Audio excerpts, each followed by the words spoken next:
Hi everyone, you're all very welcome to another trader interview here with Otman based in the UK here at the Alpha Capital Group today.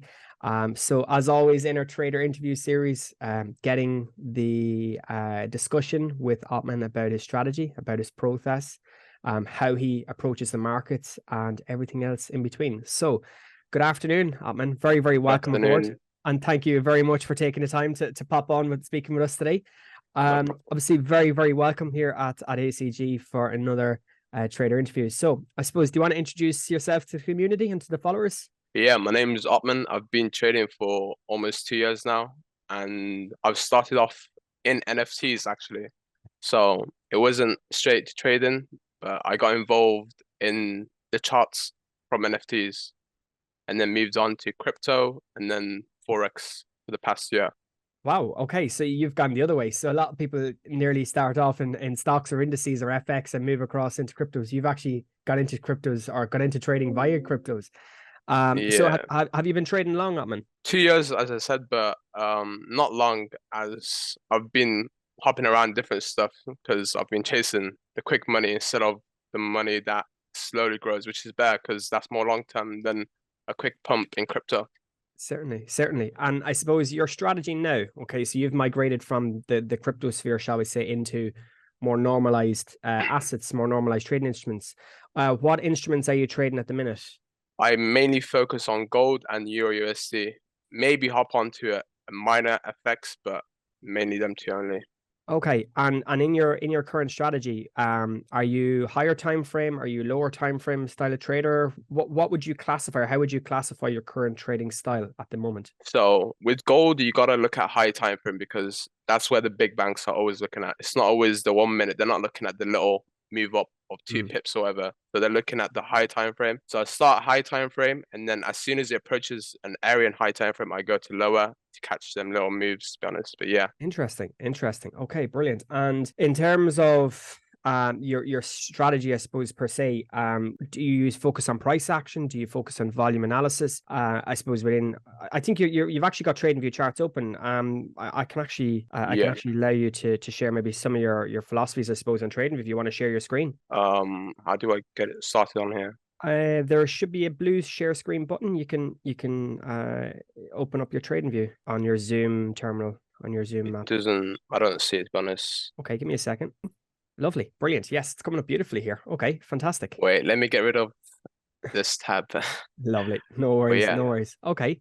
So we start now. yeah. So this is your goal chart. Okay. So how have you approached the markets here in this one? So with this trade, it was fundamentals that shot gold down. And normally after a big move, there's gonna be a bounce back. Not, it wouldn't just leave price unless it was strong fundamentals. But this was only GDP. Did do I think it was a $50 move, a $40 move. So after this, I saw price consolidating for a little bit, and I looked on a high time frame. Like I said, you look for areas of interest where price would normally react off. So this was an area, and this one here.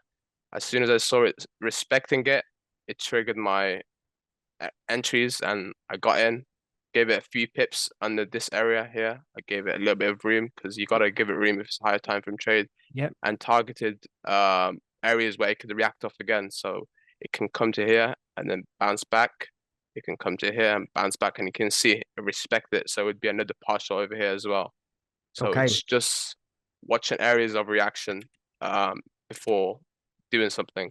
So I waited for this area, clearly disrespected it, and then waited for this, and it started showing a bit of respect, if you can see.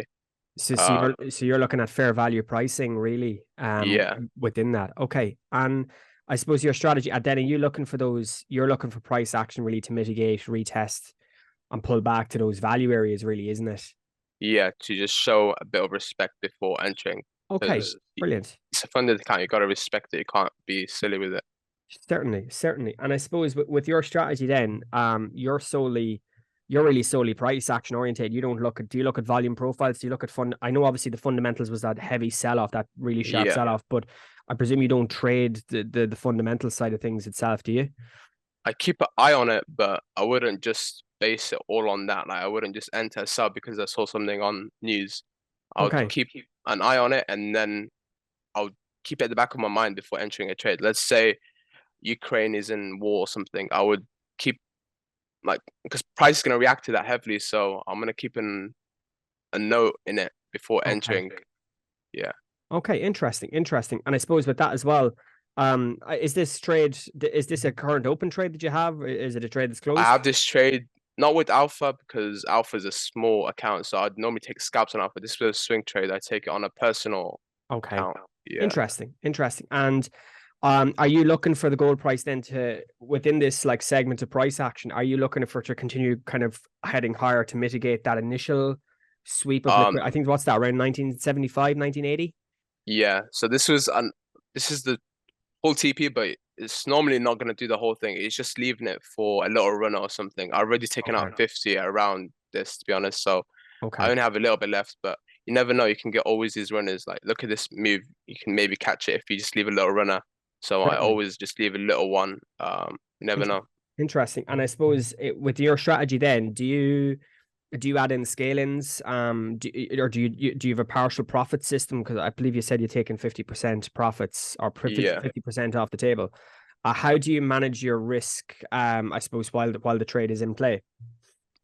I manage risk by entering with multiple positions, but with alphas martingale, I enter with the same. Normally, it would be depending on the trade, I would enter with different, but with alpha, I normally enter with the same size. So here, as soon as I start respecting, I enter with half.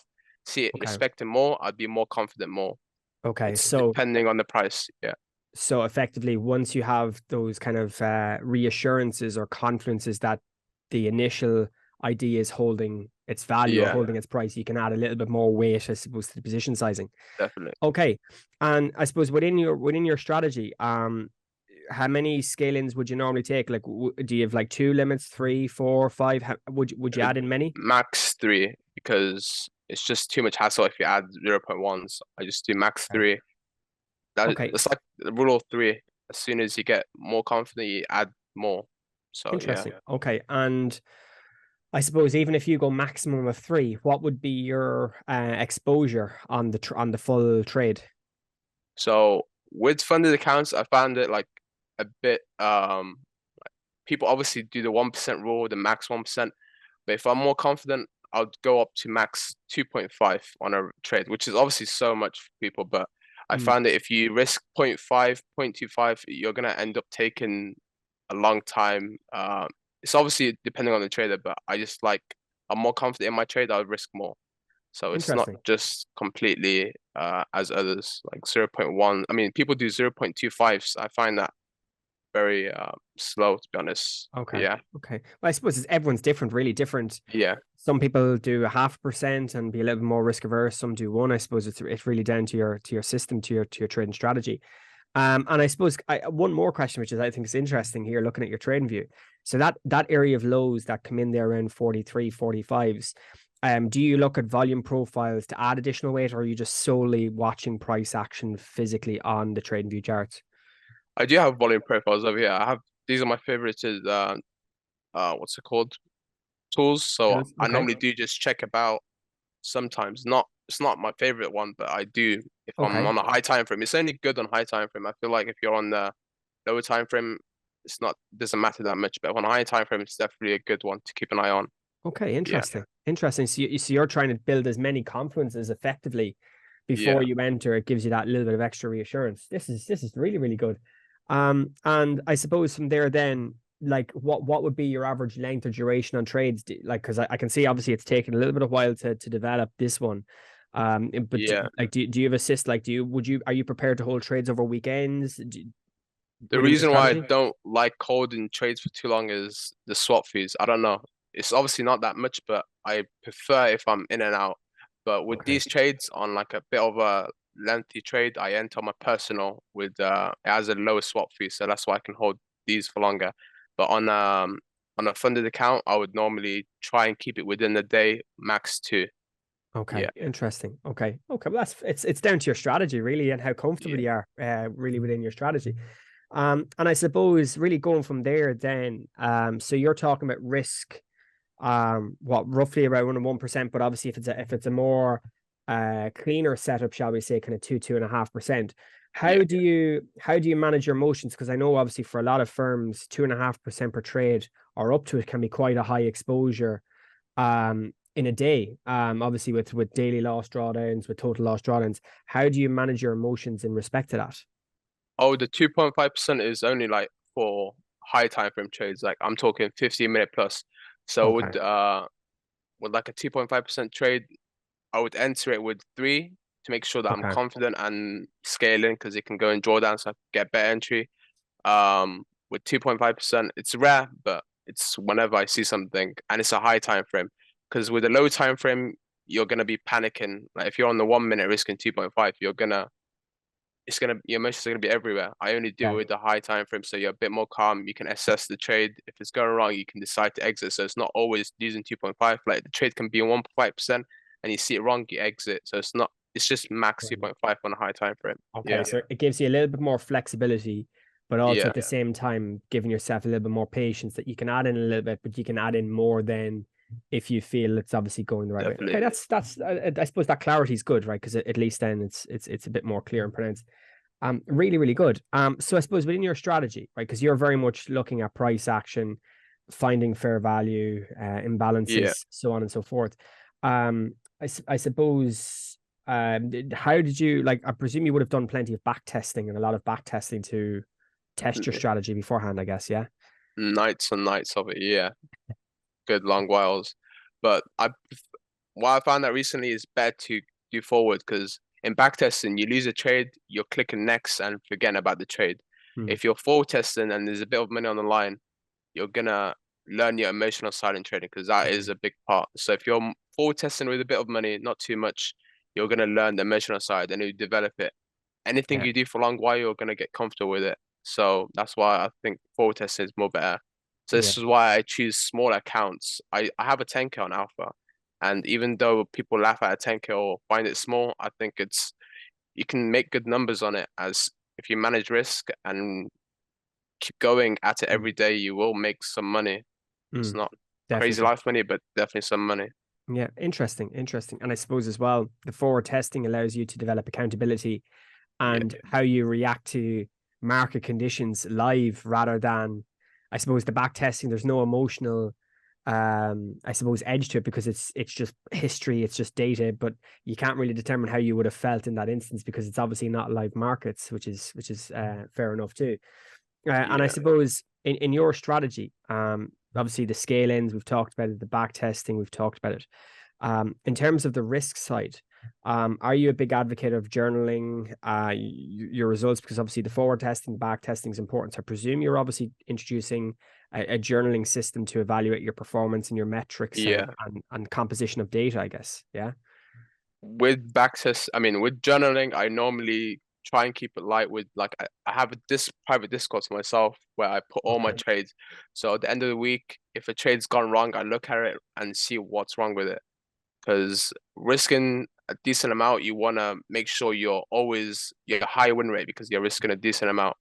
So, because I'm risking sometimes 1 or 2%, I want to make sure these trades are always hitting. So I always look back and see why they didn't hit. Make sure next time I'm more efficient with the trade. Because if I see a trade going wrong, I exit it. I'm not like a type of guy where it must hit TP or must hit SL. I always like reassess quick. It's not just be Okay.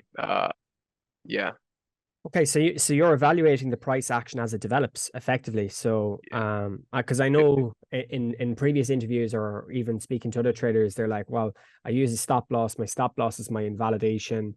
If my stop loss is triggered, well, that means the trade is no longer valid. But you're prepared to cut trades sooner than that on the perception that, whoa, most likely my stop loss is going to get hit here, so I don't have to take that extra loss. not the emotional side, but yeah, I'm being realistic with myself. I'm not gonna if I'm seeing it look for my SL, I'm gonna exit it. I'm not gonna be like stubborn like people say, oh, you gotta be strict on yourself.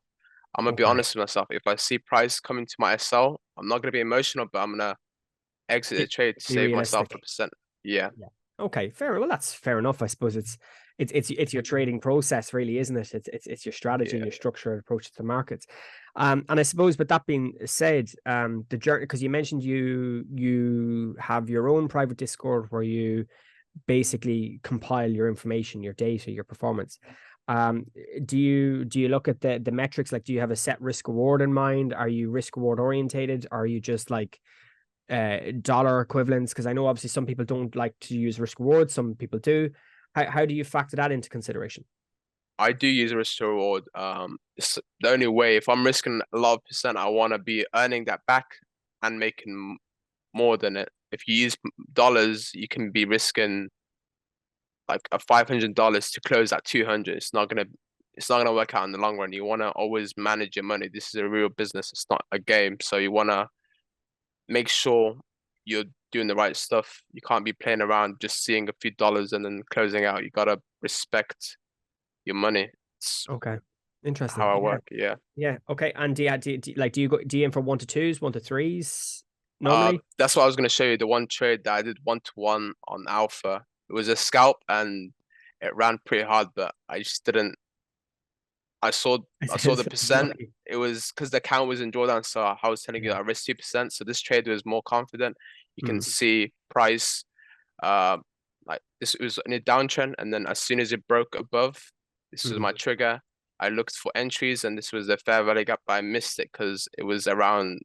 I wasn't active, so as soon as I yeah. saw it creep back up, take out this high, I entered 2% risk, and then you can see it took out the high and I exited Kept because it going. was a 2% risk Mm. and made my account from 3% drawdown into more profit. So it was good. Yeah. Interesting. Interesting.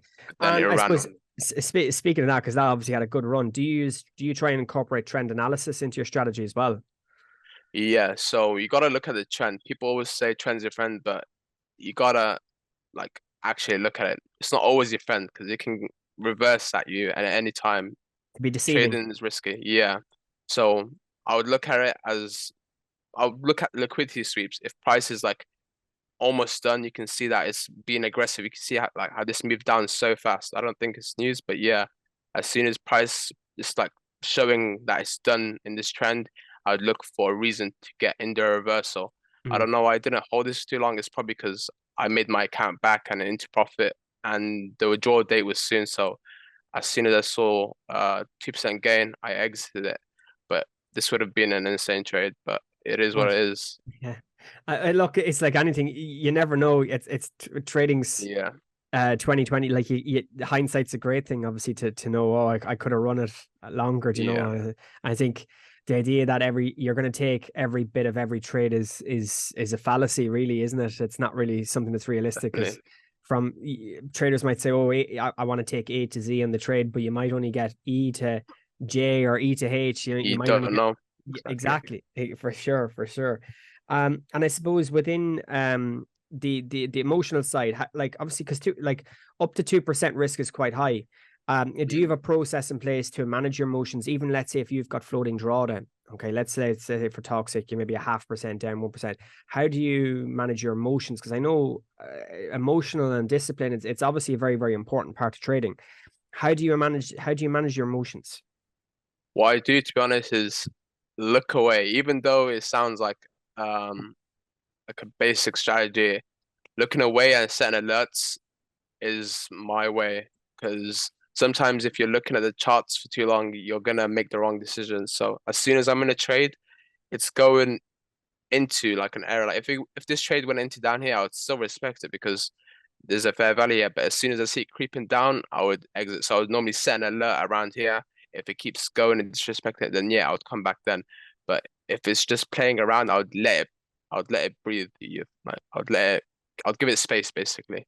Interesting. So yeah, Okay, interesting. Okay, good. No, I love like the finer details, the insights. It's really, really good because I think yeah, it's real, do you know? And a lot of people can say one thing and do completely something else. But having trading view charts and going through it, I think live is a really, really good thing.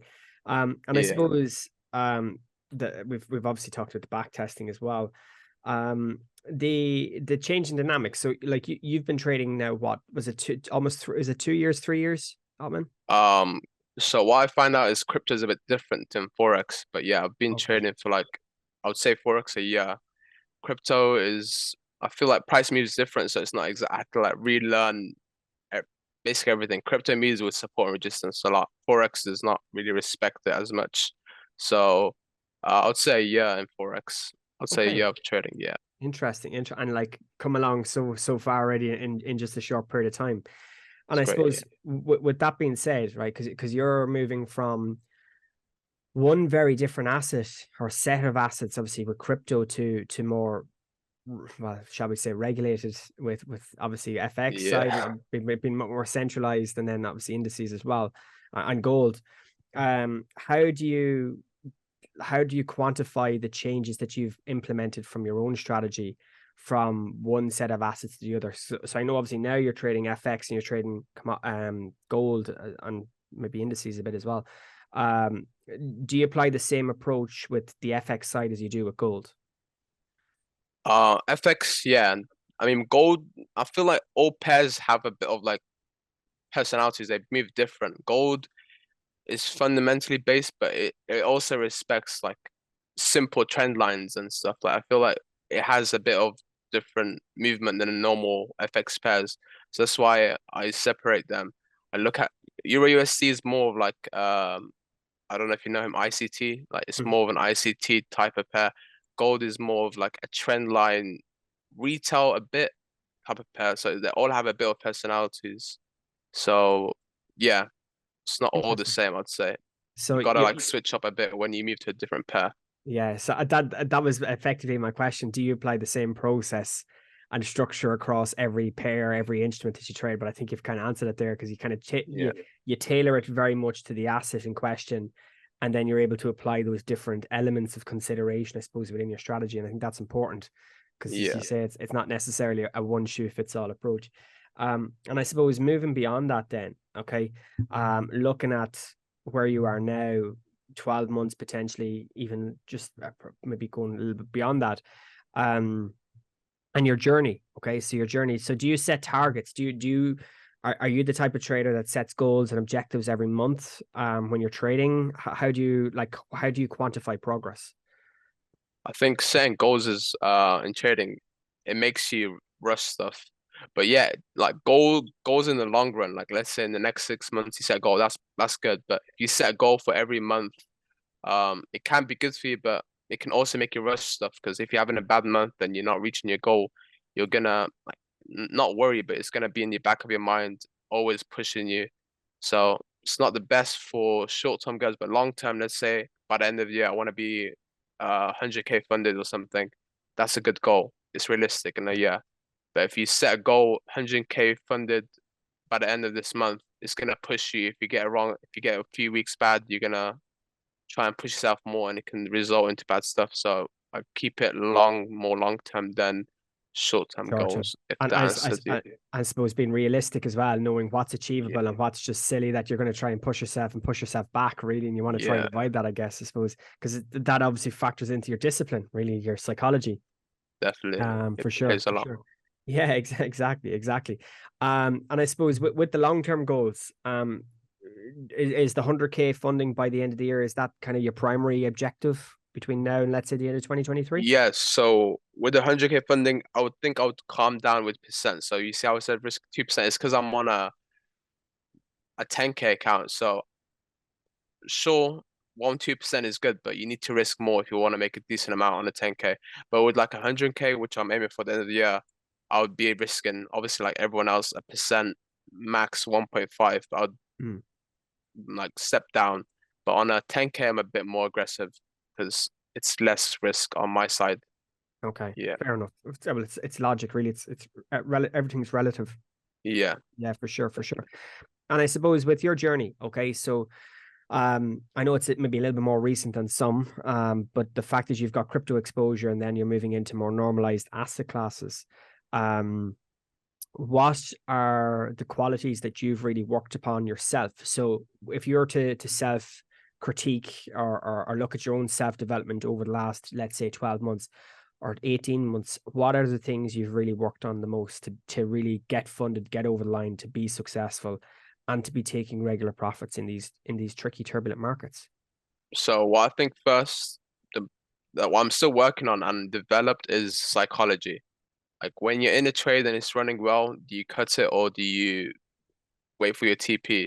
So that's what I worked on the most recently, because you can run into profits fast and you'd start to worry then to cut it, and you can run into losses and you decide to cut it. So I'm still working on that, but I think I've developed it pretty well, because once you get a few payouts, you start to notice that you're a bit more calm. Like you can take on more trades and a bit more risk when once you're in profit.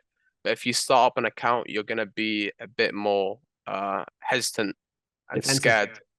Yeah, Yeah, for sure. definitely. Interesting. So I'm Interesting. working on my psychology more. But Yeah. technical, I think you can learn it in a decent amount of time, and then it's always going to be the same. Like price is not going to change a lot. So once you learn technicals, it's not that hard, but it's the psychology that's always a battle. Yeah, for sure. And well, I think as with anyone, I think whether you're recent or whether you're a little bit more longer term, I think the psychology and the risk is something that you're going to have to manage every day. It's a Yeah. continuous battle and a continuous lesson, really, isn't it? Yeah, that's why you have to develop it over time.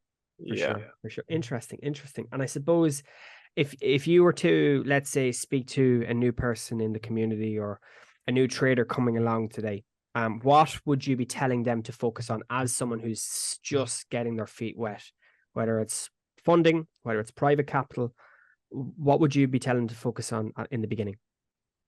It depends on his situation. I mean, if he's confident in like getting started with new stuff, like people can get easily confident with trades, and that's when he goes wrong. So I'll tell him step as like you're a new player, not completely confident, because trading with humble anyone, it's not a game for Mm, anyone to come in a week. And so you just take it slow. It's not a lot. It's not a short-term game. If you learn it, it's a good skill. But if you're gonna try and learn it fast and try and rush in stuff by 200Ks off the bat, that's when you go wrong. So I'd say play slow, work on learning stuff slowly. It's like try and do another hobby on the side as well, so you can not be fully like focused on it and worry about it. Like, try mm. and focus on other stuff while learning, so you don't make it into a crazy hobby, I'd say. Nearly like an addiction. Yeah, Yeah, because because it that's where the can gambling get comes pretty in, doesn't bad. it? That's when yeah, exactly. So you want to keep a focus on it, but not too much, and learn it slowly. It's not a game where you're gonna get rich in a month or two. Yeah, so Yeah, avoiding the get rich quick. So being patient, being disciplined, give yourself yeah, time to succeed. and Yeah. do other stuff so you're not always on the charts. So I did in the start, which I don't Okay. like too much. I spent too much on the charts, but yeah, Fair enough. Okay. And do you have any other hobbies outside of trading just to give yourself that bit of a distraction, Otman? yeah. I work on a few other sub like projects with other discords. I don't know Okay. if I can want to mention it on here because Eh, yeah, that's okay. No, that's fine. That's totally cool. That's brilliant, brilliant, brilliant. And in terms of trading, right? So you're we're talking about the process, the strategy, your approach to the markets, and we're talking obviously about the discipline, the risk, the psychology, etc., and the characteristic traits. What do you enjoy most about trading? What's the parts that you like most about trading in the markets? finally seeing this stuff click together, um, and then seeing it continuously happen. Like if you can get a good trade, that's one good trade, but like multiple trades in a row and you're finally getting it to click, that's enjoyable. And then just seeing obviously the money side, but seeing it finally work after a while of losing money and progressing, you finally see it to work. It's That definitely a that nice feeling. that light bulb moment, I suppose it's hugely satisfying. Yeah, Yeah. Yeah, for sure. very. Sure, for sure. Brilliant, brilliant. And I suppose long-term goals, we talked about it, wanting to obviously continue getting funded, which is are continue developing and obviously trying to scale up, but being realistic. So it's been a really, really interesting call, Otman, really, and bringing in the trading view, I think has been really insightful to see how you approach the markets, Yeah, and your approach within the assets that you're currently trading. So I suppose very best of luck for the rest of 2023, my friend, with thank you. us and your personal accounts. And if you choose to trade with other prop firms as well in the future, obviously very, very best of luck with those as well. And for 2023 and beyond, we'd definitely love to have you back. I'm just looking at the gold prices there continuing to rally. Yes, take out the high, definitely. For sure, for sure. And would you take many trades in a day? Actually, I suppose that's probably an interesting Um, question. With gold, you want to take one strong trade, I'd say, not tiny scalps, like Okay. maybe on the 5 minute, like catch a good trade after a liquidity sweep. So with gold, it takes out Mm. like either side real quick. Like you can see this move, I was going to boom, say that and massive wick this yeah, morning, that V-shaped liquidity sweep looks pretty uh, prime, doesn't it? yeah. So you want to take one strong trade, not like catching these little moves. But with euro, I would take a bit more frequent trades. Like euro has good like price action. Mm. Gold, you want to take one strong trade, to be honest. Like you can see just chop and then boom. So Mm. with Mm. euro, it's a bit more smooth. But yeah, Interesting, interesting. Well, thank you very much. This has been a breath of fresh air. This call, I suppose, looking at your approach, the insights, and everything else. But we definitely love to have you on in the future as you develop and as you grow with us. hopefully, yeah. We definitely love to have you back again, particularly if your strategy, if your approach to markets, to maybe you add more things, or you develop more things in the future. It's obviously great to hear your journey, how you progress. So, very best of luck for the rest of 2023, Otman, and thanks a million for joining us today for the call. Thank you. Thank you, Alpha.